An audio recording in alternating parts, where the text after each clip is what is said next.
มาอีกครั้งตามคำเรียกร้องค่ะกับสุดยอดไอเทมแห่งปีแห่งวงการสกินแคร์นะคะนั่นก็คือสบู่มาร์คผิวบุ๋มบิ๋มสุดออริจินอลนั่นเองค่ะ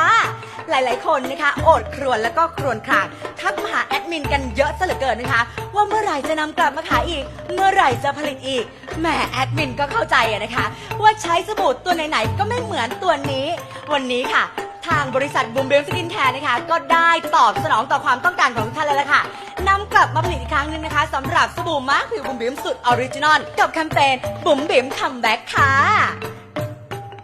กลับมาคราวนี้นะคะกับรูปแบบและสีสันของบรรจุภัณฑ์ที่เปลี่ยนไปนะคะเพื่อจะได้แยกแยะกันง่ายยิ่งขึ้นระหว่างของปลอมของลอกเลียนแบบที่ยังคงมีวางขายอยู่ตามท้องตลาดนะคะแต่อย่าเพิ่งเป็นกังวลไปค่ะถึงแม้ว่ารูปแบบของบรรจุภัณฑ์จะเปลี่ยนไปนะคะแต่ราคาไม่เปลี่ยนแปลง150 บาทเหมือนเดิมค่ะและที่สำคัญนะคะคุณภาพเนี่ยยังแน่นครับกล่องเหมือนเดิมเลยค่ะและคลิปที่เรานำมาให้ดูกันในวันนี้นะคะเป็นความสามารถของเจ้าสบู่มาร์คผิวบุ๋มบิ๋มสูตรออริจินอลนั่นเองค่ะ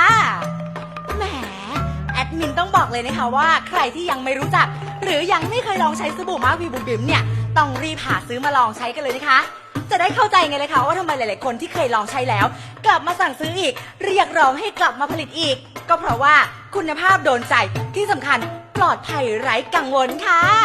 และในส่วนของวิธีการใช้นะคะก็สุดแสนจะง่ายดายค่ะเพียงแค่ฟอกทิ้งไว้นะคะประมาณ 2-3 นาทีค่ะแล้วก็ล้างออกด้วยน้ำสะอาดนะคะยิ่งใช้เป็นประจำอย่างต่อเนื่องนะคะก็จะสัมผัสกับความเปลี่ยนแปลงได้อย่างแน่นอนค่ะเอาละค่ะสำหรับใครที่กำลังลังเลอยู่ตอนนี้นะคะอย่ารอช้าค่ะเพราะว่าสินค้ามีจำนวนจำกัดนะคะ